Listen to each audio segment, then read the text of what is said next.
and we've even got the guns. Welcome to Lot 76 Cars. My name's Simon, and the second Bicester Scramble of 2023. There's going to be some fantastic cars, many of which are already arriving. Let's go and have a look around them, and let's have a chat with some of the owners and find out the stories behind their cars. So this is a 1967 Panhard, one of the last ever made. We're just going to have a quick walk around it and then have a chat with the owner of this absolutely truly unique vehicle. John's going to tell us a little bit more about the story of how he came to get this particular car. So we can see here we've had a look around it. John, tell us a bit more about the story about this particular car. This particular car, I've hankered after one. As I said, I had one of these in 1969 and it was an absolute nightmare. You just couldn't get anything for it. It wasn't a practical form of transport. So I actually sold it and took a Mark II Jag in part exchange. But this particular, I then thought, well, if I can ever have one without needing it as a form of transport that I have to rely on, I'm going to get one. And I've been looking for one of these. I've had a PL17, which is a saloon, but I've been looking for one of these ever since. April 21, I got this car, and completely stripped it, because one of the beauties of all the panels are bolt-on. The engine in this is 850cc flat twin. It was really designed immediately post-war and started out about 750cc or perhaps even less. So named following the result of the Mexico rally that Ford took part in. Who doesn't love a Mark II Ford Escort Mexico? They are so expensive now. I just wished I kept my Mark II, although it was a four-door, it'd be worth a fortune. So the Mark III Escort was launched under the advertising tagline, "Simple is efficient." Yeah, sadly I'm old enough to remember that. This one is an RS 1600i, closely related obviously to the XR3i in terms of concept, but in actual fact a different car, built in small numbers, I believe for homologation purposes, and a small increase in power output. Of course, as any good RS product's got, it's got those fantastic spot lamps on there and spot lamp covers. It's got fog lamps, and it's even got the stripes. What a lovely car.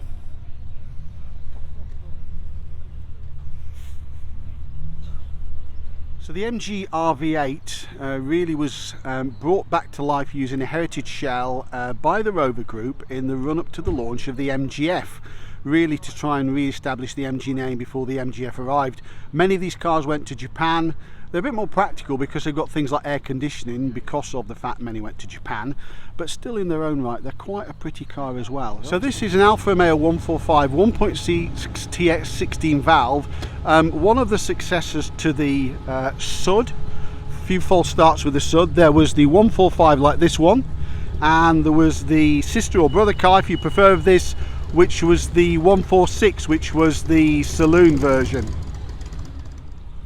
So this is a very special Integrale. All Integrales are special, but this particular one, you may have seen it featured on Johnny Smith's Late Break Show. Check out his video, which will be more detailed than this one, but it's actually a Dutch-built, carbon-bodied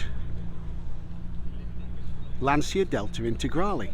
So there are some feature changes with this. You'll notice they've made some slight changes to the car, very subtle changes on the lights and the grille. And although the car uses running gear from a normal Integrale, it's built pretty much to rally specifications. So let's take a look at some of the other feature changes as well. They've actually made some very subtle changes to the rear lights, and I think this swage line that you can see here just above the Integrale badge is aligned with the rear light. It's sad that I know that, but in the standard car it's not for some reason. Lancia know best on that one. The car itself, silhouette wise, is pretty much the same. It's got those absolutely glorious alloys. So I'm going to have a chat with Marco, who's responsible for creating this fabulous Delta that many of you have seen on the Johnny Smith channel. Marco, tell us about this. It's taken the whole place by storm. We're pushing people out the way. What have you done? What have you created here? We did our very best to create a road-going version of the original Group A Lancia Delta World Championship car.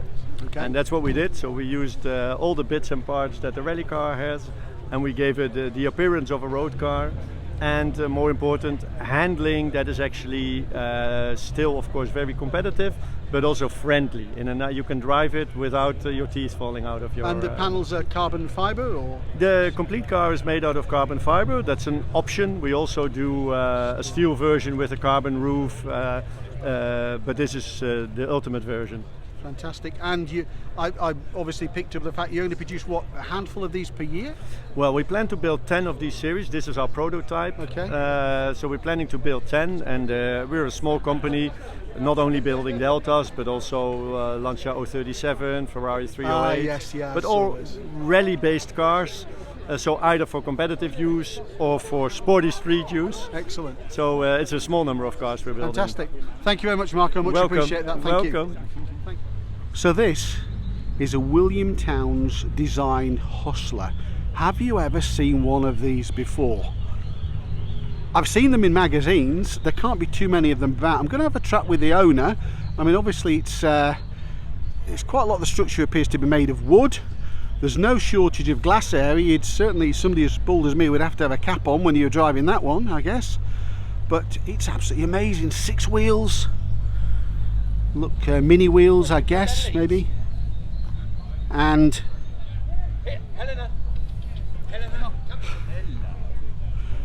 wow, what a car. So this is one of 200 also William Towns designed cars. It's the Aston Martin Lagonda. This is a Series 4 car, so you can see it's been a bit smoothed off. These cars weren't really appreciated that much in the day. So the owner of this car, he's going to have a chat with us. He owns this, and he also owns the Hustler Black Prince. The William Towns connection is obviously strong, and we'll have a chat with him.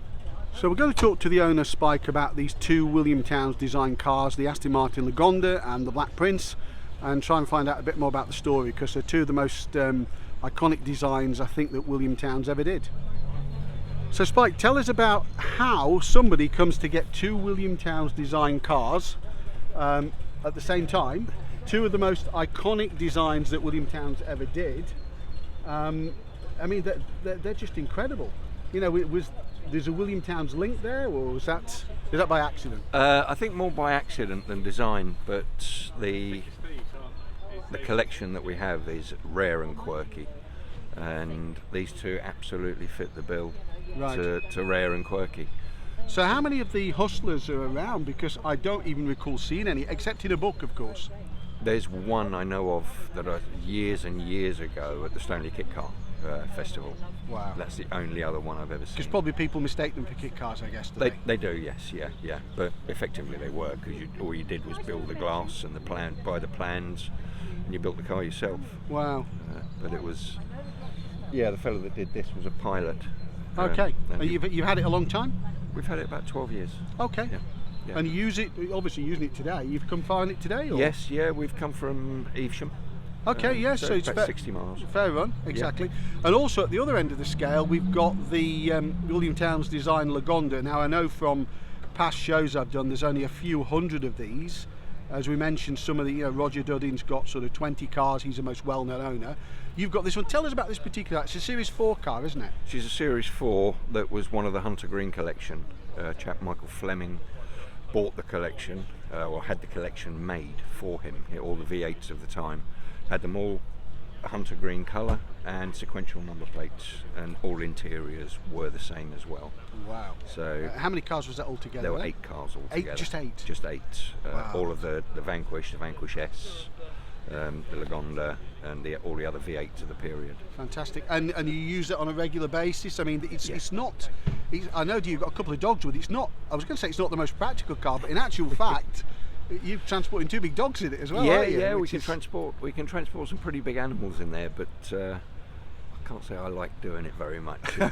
No, needs must. Yeah, Fantastic. absolutely. And you taking it far? You taking it outside the UK? You've toured with it? Or? We've gone all around Europe. Twice a year we go across to Holland or Germany, France, on a trip with other Lagondas. We do a big Lagonda Europe trip. Okay. Well, thanks, Spike, for your time. Much very appreciate welcome. you talking to us about those two iconic designs. Honestly, that's made my day. Seeing the hustle. I'll have a colleague of mine who's will be amazed that I've actually managed to see one in the flesh. So thank you for that. Many thanks. Very welcome. Thank you. So this second generation Lotus Esprit has got the striping on there, which shows that it's an Essex car. I think there's a connection with Pace Petroleum. I think through Victor Gauntlet, maybe I'm wrong with that one, who either owned that company or had interest in that company. So a few of the cars were liveried like this with this fantastic Essex striping. Love those relatively small 15-inch wheels, BBS type wheels, and that livery makes that quite an unusual car. And looking at this particular one, it is commemorating the association of the Essex and Lotus in Grand Prix. Oh, interesting. With the serial number 007. Now, no cheating here. What do you think this is? Any clues? It's a 1969 Austin Xander. So it's come direct from the British Motor Museum at Gaydon. It was designed by Roy Haynes, and it really was a car to push the boundaries, and in fact one of the first cars to use computer aided design, believe it or not, back in the day, and also different pressing techniques for the panels. What a fantastic car. I've never. Now you might recognise this NSU Sport Prince from the show report that I did from the NEC. It was on the Jeff Bice car stand. We got a chance to have a look at it a bit more closely here. I think NSU was a brand that was eventually absorbed into Audi, if I'm not wrong. The engine bay is open, and you can see there's a fair bit of room in there. I suppose you could drop something in more tasty if you wanted to. This is a rare car. It's a right-hand drive car. I believe it's a UK car, so you can imagine buying one of these back in the day with 40% purchase tax would be a very, very brave choice. So Bicester Heritage is celebrating the 75th anniversary of the Land Rover, first shown at the 1948 Amsterdam Motor Show, the model which eventually became the Defender, designed by the Wilkes brothers and allegedly sketched out on a beach with a stick in that iconic shape, and obviously used aluminium because of restrictions on steel uses after World War II. So we've got some really unusual variations here. We've got this six-wheeler, the Foley 6. I'm not sure if that's one of a series. We might try and have a chat with the owner of that one if possible, because that's a really unusual car, isn't it? Some really early Series 1 cars here. We've got an 02 plated one. We've got one of the last ones. So production finished in 16, and one of the last models to be produced was this special edition Heritage one with those colour coded wheels and white roof to sort of echo the colour combination of the original car. And we've got a sort of unrestored, lovingly used Series 1 at the end. So if you're looking at Land Rovers, this is probably the show for you today. Now, whilst you might think we're in an American muscle car, we're not. We're actually in a Ford Capri. So I'm going to have a chat with Sam from the Little Car Company about these fantastic creations here. I mean, they are exquisite. They look, you know, almost scaled down versions of the real things. Can you tell us a bit more about the range and the sort of pricing and availability? So these are actually all scaled down versions of the original cars. We've got 3 vehicles at the moment. We've got the Bugatti, the Aston Martin and the Ferrari. They're all scaled down versions of the original cars that were released.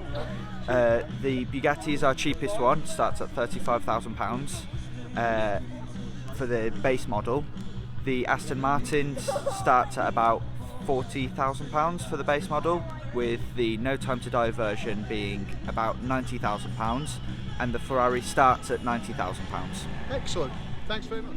So we're just going to start the No Time to Die car and show you how this actually works. So I'm going to keep talking for copyright reasons to avoid getting a strike. So you can see there, relatively easy for your 5 or 6 year old to start. Better not show this to my son or it's going to be on his Christmas list. Hang on, we're firing up there, guys. Oh, excellent. We've got the smoke screen as well. Wow. James Bond fans out there will want one.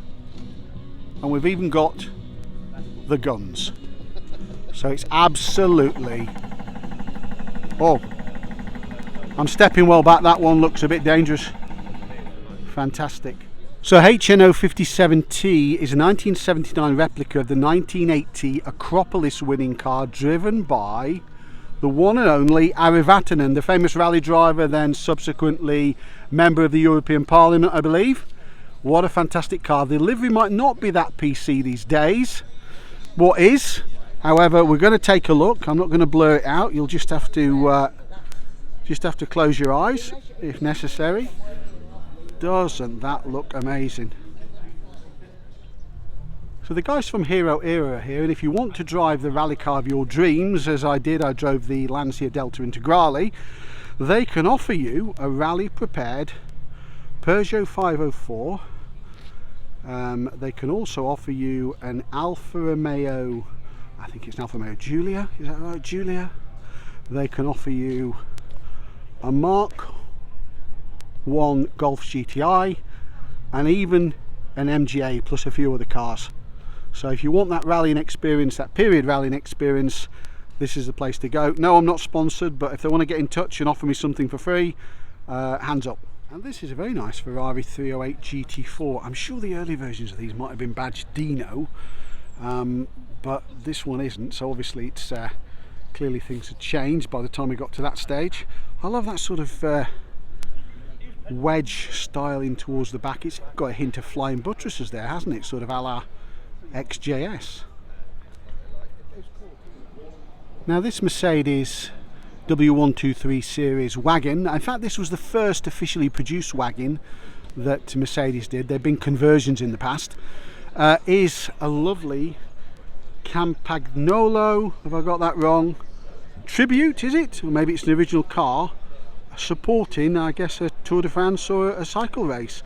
I've seen this car briefly before, never had the chance to film it. I'd love to know the story behind it if I managed to find somebody to have a chat with, but the details on it are just amazing. Of course I couldn't tell one bike from another, maybe they're the wrong bikes, but it's absolutely got a very convincing livery, hasn't it? What a lovely car. From very late in the life cycle of Jaguar's XJS, the Jaguar car company went racing with this car driven by Tom Walkinshaw and Wim Percy. Tom Walkinshaw would go on to own the Arrows team at one later stage, got that lovely British Racing green and white livery, and actually, despite its size, had quite a successful race record, I understand. So David Brown have been recreating minis for some time now and making some fantastic creations. So this is a Marshall edition one, and it's got the black and gold livery, those fantastic mini light style gold wheels, Marshall branding. But what makes this is a standout feature is look at the boot. It's full of amp. Good God, that is incredible, isn't it? So you really have, if you want a one of 60 rock and roll editions and you've got a mobile disco business, this is probably the car for you guys. So Karen here is going to tell us a little bit more about this particular Marshall David Brown edition. Karen? Hi, so this is one of 60. It was created in conjunction with Marshall amps. I believe you've seen the amp in the back. It's their colour scheme. It is it is what it is. It's the spec that it is. They start at £129,000, and you can add a few bits and pieces on, but they've got pretty full spec up anyway. The amp in the back, you can plug it in, play your guitar through it for as long as you've got it on charge, because it uses the car battery.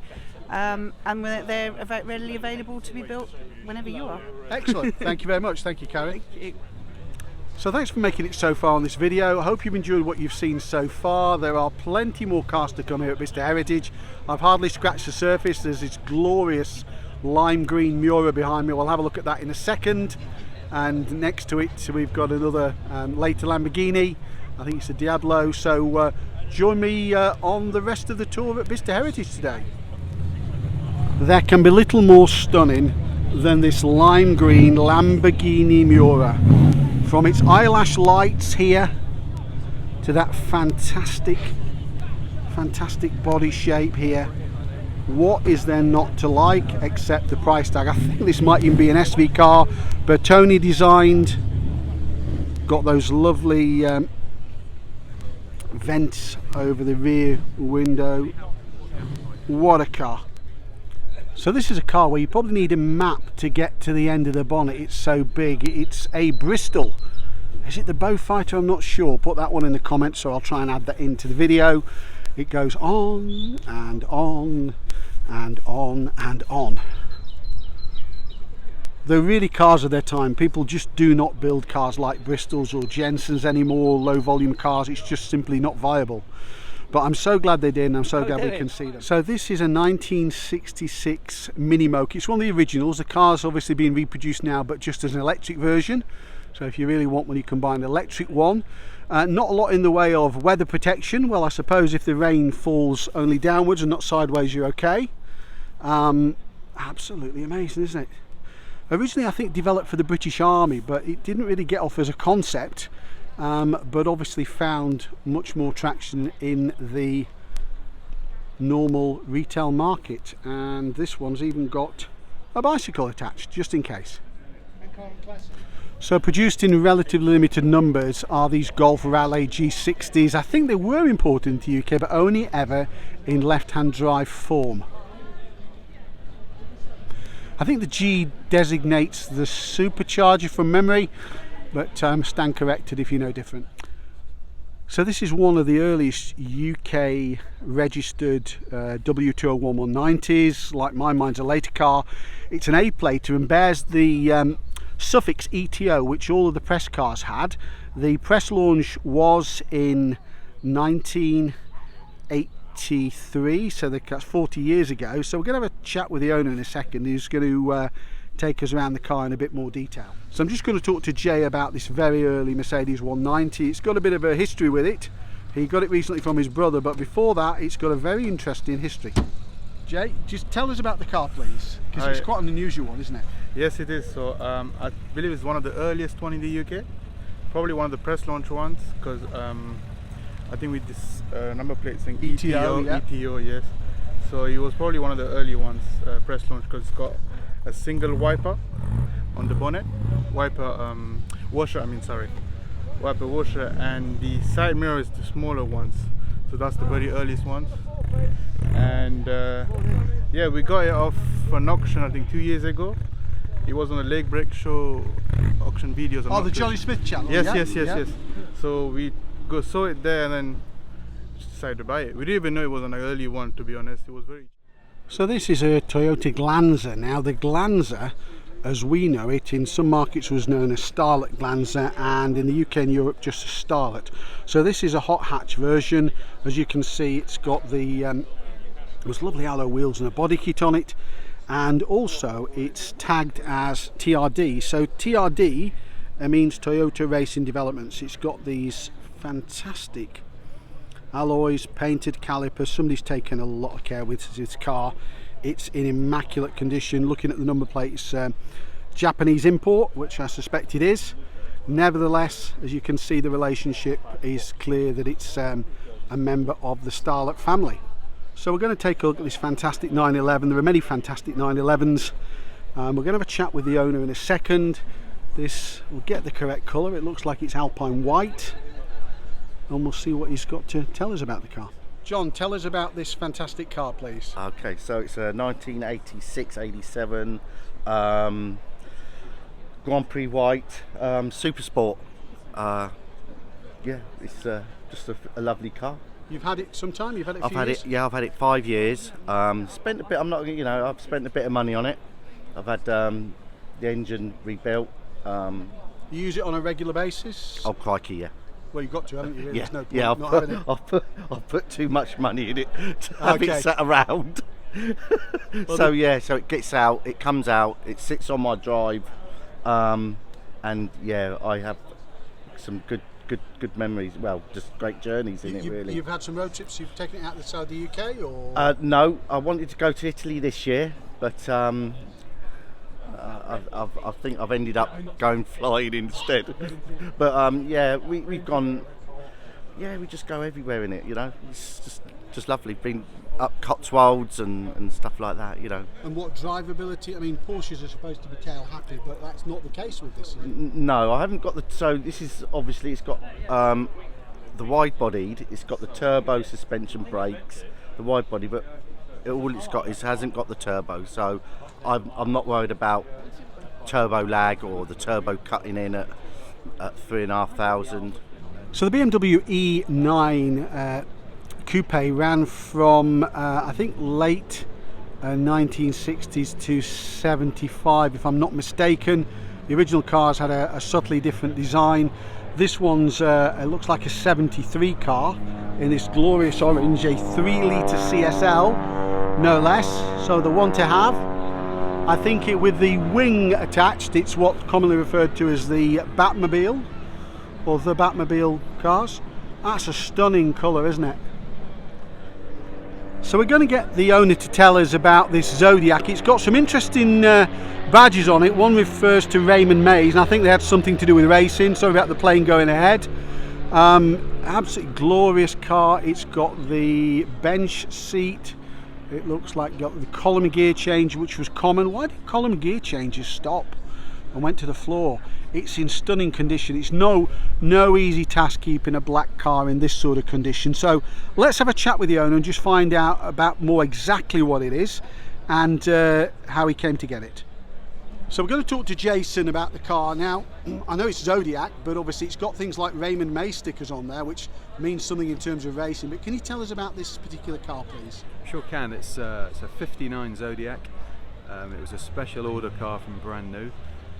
It was ordered by one of the Ford engineers at Dagenham, and then went to the BRM workshops in Bourne to have a full Raymond Mays conversion, which was triple SUs, overdrive gearbox, suspension, prop shaft, and numerous other small mods that it was done.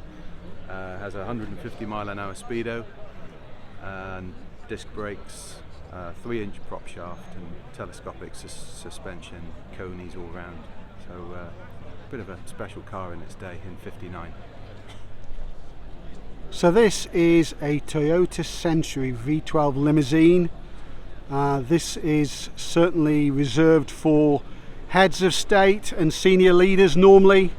It's got those fantastic doily curtains in the back. You can see that hopefully. Of course, that all important V12 engine. Very rare to see these in the UK. So this is a Bertone designed Lamborghini Espada. It looks like a 72-73 on an L plate. What an absolutely stunning colour that is. Harry Metcalf on Harry's Garage has got one, and he's spent a fair bit of time and effort on this car. Let's just take a look at it from the front. We're probably looking at it from totally the wrong angle, emphasising its 2+2 nature. As I say, this is actually a 73 car, I was right. What a beautiful and probably usable Grand Tourer it is. So making its Bicester debut is this Neo EP9. It's supposed to be the fastest electric supercar in the world, and I can't get the size across to you. It's absolutely huge. You know, it's almost like it's 1.5 scale. It's got 21-inch wheels. The styling's actually quite interesting. I mean, you can see obviously the packaging of an electric vehicle gives the stylist a lot more opportunities than on a internal combustion engine car. Let's try and take a look inside. You can probably get an idea of the width of the car, because look at the size of this sill to get in the car. I mean, it's pretty much a spaceship in there. A driver, passenger and a central display. Those bucket seats. You won't be doing your shopping in this one down at Tesco's, I don't think. Well, certainly you won't be getting much inside the car. It's got those fantastic gull wing type doors. Just take a step back here and we can see those better. What an incredible car. So we're going to start off with the nameplate on this one, because this is not just a Peugeot 205 GTI, it's a Tollman 205 GTI. So these combine the original 900 kilos weight, either as a 1.6 or a 1.9 engine. They can fit them with Quaife differentials. They can take them up to 200 brake horsepower. They've got modern electronic engine management systems. So really it's a very usable 205 for today's environment in terms of traffic. Obviously you pay the price, but what a stunning car. The 205 design was always a very pretty one, but Tollman have managed to bring it up to date and make it more usable. So if you want to see the Gordon Murray T50, you're going to have to fight your way through the crowd, as I'm going to do here. This is a stunning car, a normally aspirated vehicle rather than turbocharged. Great to see this in an age when we'll only have electric vehicles. I heard this vehicle come in. I was going to say I saw it and I heard it come in. Stunning. It's a fan car. I guess it uses some of the lessons from Formula One ground effect, as you can see there. It is a prototype. It's had a huge amount of press, and I think pretty much they are sold out. Well, I'm not surprised. If you've got the money, then this is the car for you. So look at those wing mirrors there on the side. Wow, that's one hell of a sports car. So let's give this Volvo 740 a bit of love. I think the original idea is this was replace the 240 series or 244s, but I don't think it did. The 740 with this wedge back styling, cutback styling, to appeal I think to the American market mainly, which is a main export market for Volvo, succeeded by the 940 and 960 series cars. Great to see these and giving a bit of love, and hope you enjoyed seeing that one. So a BMW Z1, very limited car with a 325 powertrain. Its party piece being the doors that drop into the sides of the car. Built in relatively limited numbers. Actually were sold in the UK, but only ever in left-hand drive form. And this one's registration number 30 bad. Gives us an idea, it's a bit of a mean machine. Now if you're worried about potholes and the state of British roads, and aren't we all, you need a bit more ride height, then probably what you need is one of these. It is a Brabus G-Wagon, and look how far this thing towers off the ground. It's probably owned by a Premiership footballer. So let's have a look underneath. Let's see if we can see a bit more. Wow, that's quite some ground clearance there, isn't it?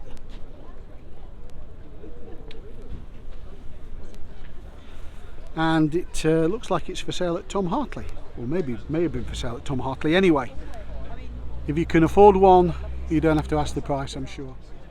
Now this Alpine A310 has a special story. It was one of the development cars sold to Lotus and DeLorean to help them develop their sports car. So that's quite an interesting story with this one, isn't it? Let's take a look around the side. It certainly wears its years well. There's the engine snugly in the back. I guess same configuration as the DeLorean, hence the reason that they wanted to have the car for development purposes. So this stunning car is a 1993 Alpine Renault A610 Turbo. Really only now becoming appreciative of what they are. Obviously, I think the lack of a premium badge probably held them back. So we're going to have a chat with the owner and see what he can tell us about it. So we're going to have a chat with Barry about this Alpine A610 V6 Turbo from 1993. Barry, tell us a bit more about the car, please. Well, I've owned the car 15 years now. I'm only the second owner. Like most of them, I've done an awful lot of work on it over the years with parts and refurbishments and things like that. It's the second A610 I've owned. Wow. I just love the car. And it's a keeper, as the Americans would say. And there can't be that many on the roads because there were not that many sold back in the day, were they? Anyway? No, they only built in total about 850, and only 68 were imported to the UK. Oh, I didn't even realise it was Yeah. that. I thought it was going to be 850 would be UK. That's incredible. No. So, what about it's a composite body Yes, fiberglass and plastic. and then metal steel galvanised chassis? chassis, yeah. Okay. And what about getting parts for this type of car? A lot of the actual car itself are like Renault parts bin, if you like. Like the heater matrix is Renault 21. The expansion bottle is old Renault Espace, so if you know the parts, you can get them. If you know the part number, yeah. And in France now, a lot of companies are remanufacturing body parts for them Right, as well, I understand. which is the crunch. But obviously, if it's a fiberglass car, if it has an accident, fiberglass is easy to repair. Yes, yeah, rather Easy-ish than to panels. repair, yeah. I saw the plate. This is Yep. car number 25 of 68. Yep, that's right. Wow, that's fantastic. In the UK, yeah. And we think there's probably about 40 cars left on the road, that's all. Okay. So, pretty rare sight. Smashing. Thanks, Yeah. Barry. Thank you for talking to us. You're welcome. So you might have seen the video of Chris Harris talking about this car. He's got one of the few cars that's actually in the UK. There are actually 4 cars. Chris has got one of them. I think the other 3 are owned by the factory. It's a Polestar 1, so it's supercharged and turbocharged. And we're going to try and take a look at the back of the car. It's a technical marvel. In a few years, people will say, well, why didn't I buy one of these at the time? It's fantastic. What a superb car. So let's have a look around the back. So we're going to try and take a look in a second at the interior and at the hybrid system.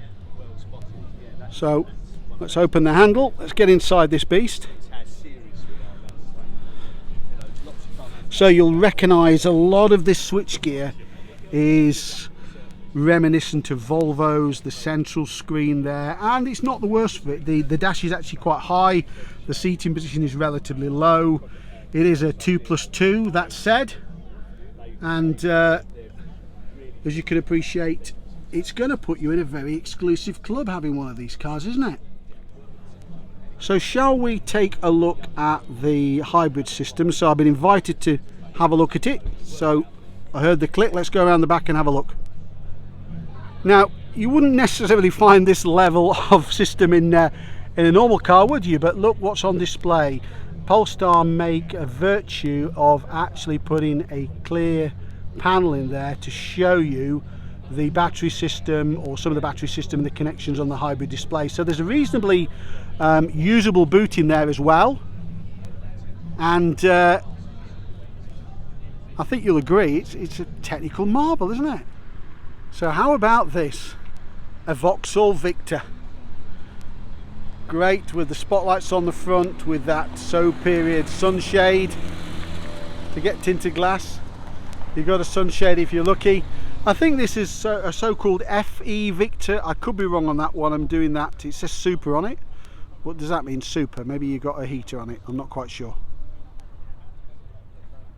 Now this is a rare one, from its Corello spotlights to that strip on the side that rises up towards the back end of the car. It's an Alpha 75 3-litre V6. When did you last see an Alpha 75? These cars are particularly rare. I don't think they sold huge numbers back in the day, but it's rare that you see one, hence that's why I'm filming it. Lovely. So it's not often you see these BMW 2002 Ti's. This one's a lovely car in this powder blue colour. The interesting thing for me, as with many of these period cars, is how flipping small they are. It's tiny. I guess if you went in a Fiesta of today, it would be significantly bigger in terms of footprint than this. Love those alloy wheels on it. What a great little car. So thanks again for watching Lot 76 cars at the Bicester Heritage April Scramble. I'm surely going to be back for the next Scramble, I think is October. It's been a great event, and as always, a fantastic mix of cars, great owner interviews. I've really enjoyed that. So please like, share, subscribe. I'll see you on the next one. Thanks for watching.